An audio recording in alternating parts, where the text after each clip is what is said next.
presentar una queja para la Comisión Nacional de los Derechos Humanos porque consideramos que fue violentado los derechos humanos del personal militar por parte de la omisión de las demás autoridades encargadas encargadas realmente de la seguridad pública en el país, y que el ejército única y exclusivamente lo hace en coadyuvancia por falta de capacidad de estos.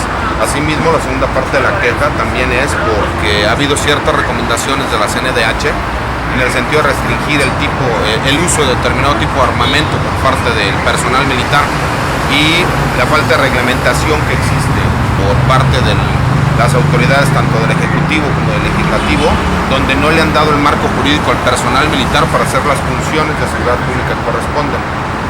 La realidad es que también queremos agradecer la oportunidad y a los medios que están, porque esta es la primera vez en la historia que se presenta una queja de este tipo en este país, y le estamos dando la imperiosa oportunidad a la CNDH de demostrar que los derechos humanos del personal militar que falleció en cumplimiento de su deber son igual de importantes que los derechos humanos de los delincuentes, de los asesinos, de los violadores.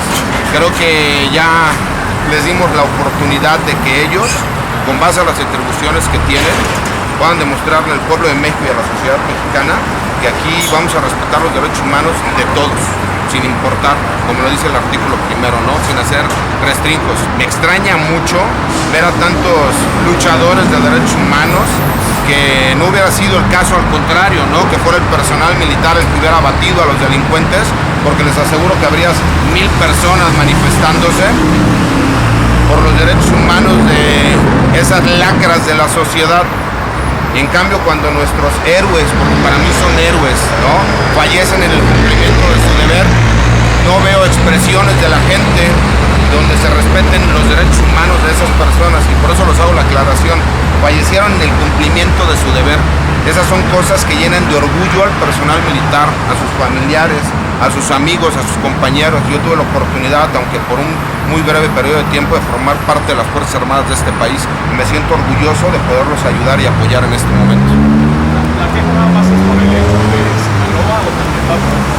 La queja va en específico por el hecho de Sinaloa. Nosotros, cuando uno presenta una queja, tiene que ser por hechos específicos, pero en la segunda parte de la queja sí solicitamos que se tome en consideración un sinnúmero de recomendaciones que viene aquí narrado en el documento que ha emitido la Comisión Nacional de los Derechos Humanos hacia la Secretaría de la Defensa, y la Secretaría de la Defensa las ha llevado a cabo, en donde se ha restringido cierto tipo de armamento cuando existen interacciones con la población civil, como en este caso en específico.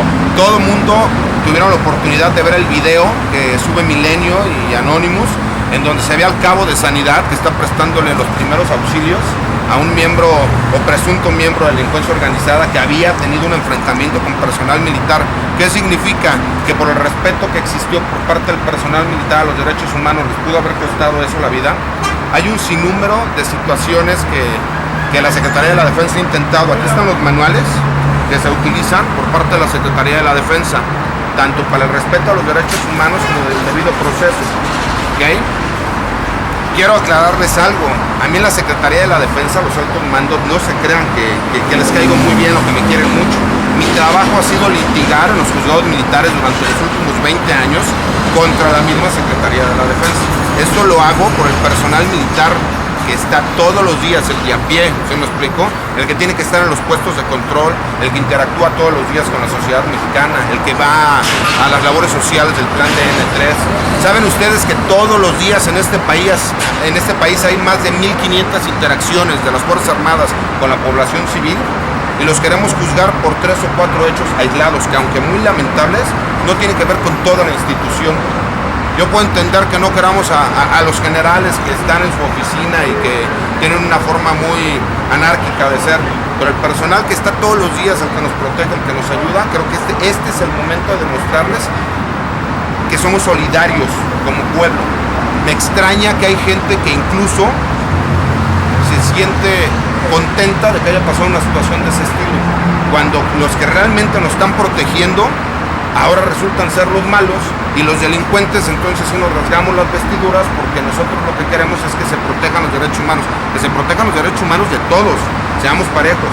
Aquí ya está el balón en la cancha de la Comisión Nacional de los Derechos Humanos. Abogado, ¿buscaría esta queja entonces que el personal militar estuviera mejor armado en diversas zonas del país? Lo que pasa es que tiene que ser, exactamente, mire, no es lo mismo una interacción con la población civil, ¿sí me explico?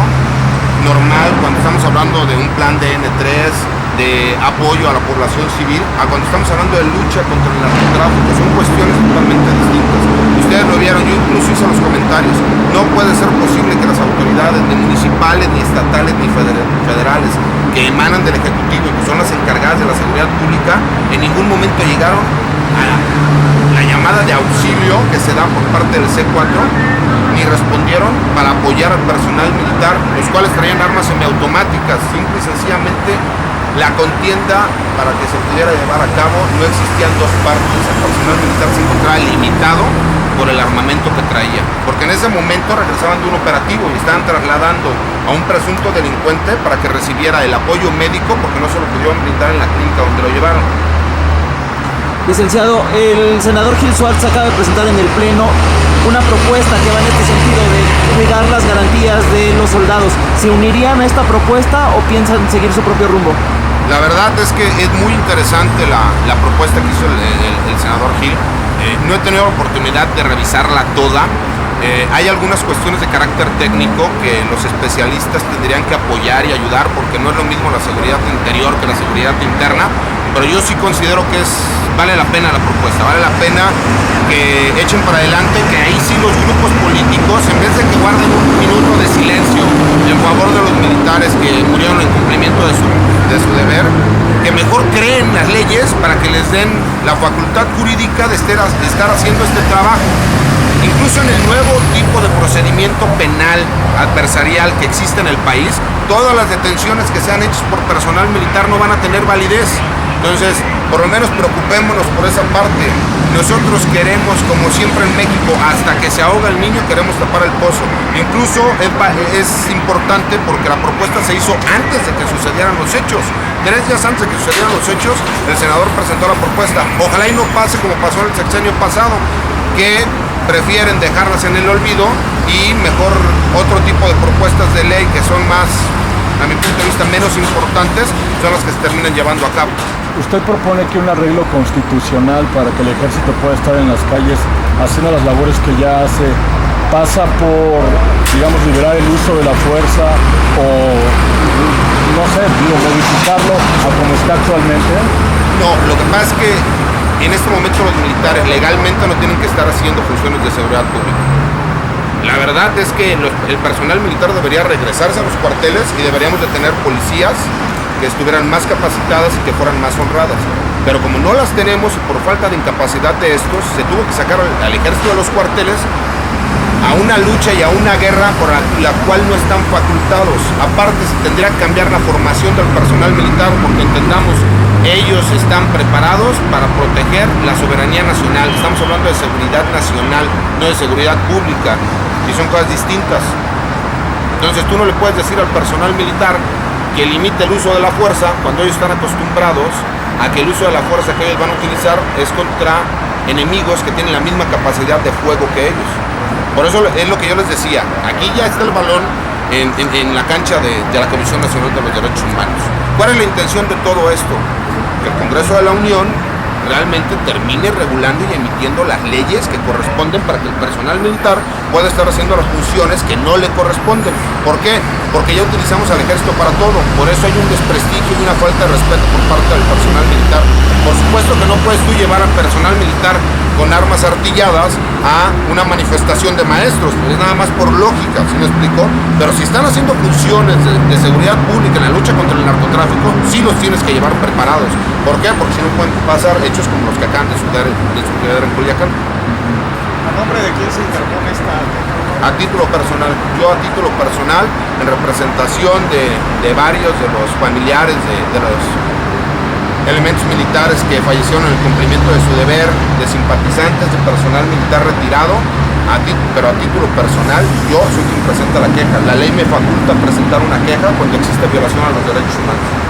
Estos aspectos que nos comentaba de que las policías tanto municipales como estatales no respondieron a Y federales. ¿Usted cómo las conoce? Creo que todos hemos visto los videos que se encuentran en las redes sociales y los comentarios y el mismo informe oficial que sacaron en primera instancia nos hablaba de 40 minutos. Posteriormente salió el gobernador a darnos una serie de videos y de secuencias donde se ve al personal militar. Me pregunto yo, sin ser sospechoso y sin entrar en el terreno de la especulación, ¿a poco ese mismo C4 no se dio cuenta del movimiento que hubo de más de 25 camionetas blindadas con personal armado, donde eran más de 60 elementos con armas de grueso calibre y nadie se percató? Yo vivía en el estado de Sinaloa y le puedo asegurar que de un jueves para un viernes, que la policía, después de que saliste con los amigos a pasar un buen rato, a tomarte unas cervezas, bueno, está lleno. No puedes salir a un lugar donde ya te pararon 5 patrullas. Y ahora resulta que nadie vio ni checó absolutamente nada. Eso es lo que deben de checar, eso es lo que la comisión tiene la oportunidad, si me explico, de, dentro del ámbito de sus atribuciones, investigar y demostrarnos a todos los mexicanos que no son más importantes los derechos humanos de los delincuentes, de los asesinos, de los violadores, que de los héroes que ofrendan la vida por nosotros. ¿Okay? Les agradezco mucho las personas que gusten alguna copia del documento, si me pueden, ahorita mi secretario les toma los datos para que se los puedan mandar por correo electrónico. Aquí ya está el acuse de recibo de que fue presentada la queja, ya fue recibida, y para que bueno, ustedes puedan seguir haciendo su trabajo. Les agradezco el que hayan venido, el que hayan participado, y esperemos que bueno, esto tenga un buen cauce, que se termine reglamentando una ley para que faculte al personal militar de estar haciendo las funciones de seguridad pública que no les corresponden. ¿Cuál es el mensaje para